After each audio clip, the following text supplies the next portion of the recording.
আসসালামু আলাইকুম বন্ধুরা, যারা আমার ভিডিওটা দেশে এবং দেশের বাইরে থেকে দেখতেছেন, সবাইকে ধন্যবাদ জানিয়ে আমার ভিডিওটা লাইক, শেয়ার, কমেন্ট করে ছড়িয়ে দেওয়ার জন্য বিশেষভাবে অনুরোধ জানাচ্ছি।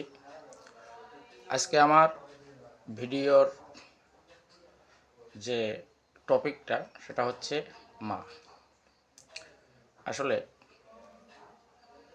মা যে কী জিনিস তা যখন একজন সন্তান বিপদে পড়ে তখনই সঠিকভাবে বোঝা যায়। দেখেন, আজকে হাদিসে বলা হয়েছে যে যদি কোনো সন্তান তার মায়ের দিকে একবার নেক নজরে তাকায়, একটি কবুল হজের সওয়াব পাওয়া যায়। তা সেই কবুল হজের সওয়াব পাইতে গিয়ে দেখা যায় যে আমার মতো অনেক হতভাগ্য সন্তান আছে যেনারা আসলে মাকে পেয়েও সবসময় তাকে দেখার সৌভাগ্য হয় না। কারণ অনেকেই কাজের খাতিরে দূর প্রবাসে আছেন, কেউ দূরে দূরে চাকরি করতেছেন। আর সবচাইতে সৌভাগ্যবান সন্তান তারাই যারা মাকে কাছে রেখে, মনে করেন বাড়িতে রেখে বাড়িতে আছেন, বাড়িতেই চাকরি বাকরি করতেছেন, তেনারা হচ্ছেন সৌভাগ্যবান সন্তান। কারণ সারাদিন শ্রম দিয়ে এসে বা শিক্ষকতা করে এসে, কামলা করে এসে আপনার একটি না, দুটি না, 5টি না, 10টি, 20-50টি কবুল হজের সওয়াব পাওয়া সম্ভব। তাই যাদের মা আছেন, আপনাদের কাছে আমার একটি অনুরোধ, কেউ কখনো মায়ের মনে কষ্ট দেওয়ার চেষ্টা করবেন না। এবং যেনারা সেই সন্তানের স্ত্রীরা আছেন যে মায়ের পুত্রবধূ, তাদের কাছে অনুরোধ, আপনারাও কেউ আপনাদের শাশুড়ির মনে কষ্ট দেওয়ার চেষ্টা করবেন না। কারণ আজকে আপনার বউ, 2 দিন পরে আপনি শাশুড়ি। দেখেন, মা আপনার আমার জন্য যাই করুক না কেন তাহাই মঙ্গল। হয়তোবা আমরা দেখি যে এটা হয়তোবা ঠিক হলো না, মা হয়তোবা আমার সঙ্গে এটা অন্যায় করছে। না, মায়ের কোনো অন্যায় হতে পারে না। একটা জিনিস বোঝা যায়, আসলে আমি ছিলাম কোথায়, এলাম কোথায়। এই মা আমাকে 10 মাস 10 দিন তার গর্ভে রাখলেন।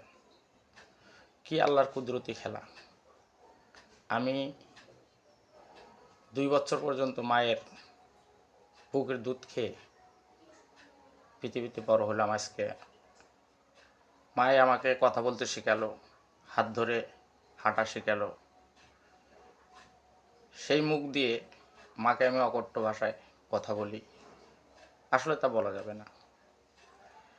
আল্লাহ পাক রব্বুল আলামিন সব কিছু মাফ করবেন, কিন্তু মায়ের সঙ্গে বেয়াদবি কখনোই মাফ করবেন না।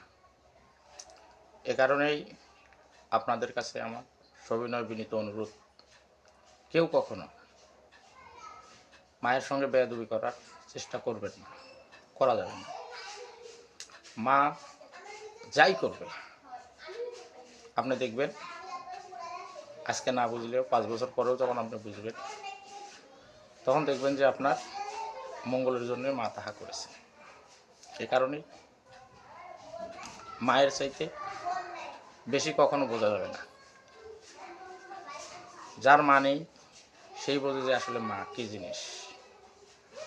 মা মায়ের মতো আপন, মায়ের মতো আপন এই পৃথিবীতে কেউ হতে পারে না, কেউ হবেও না কোনো দিন।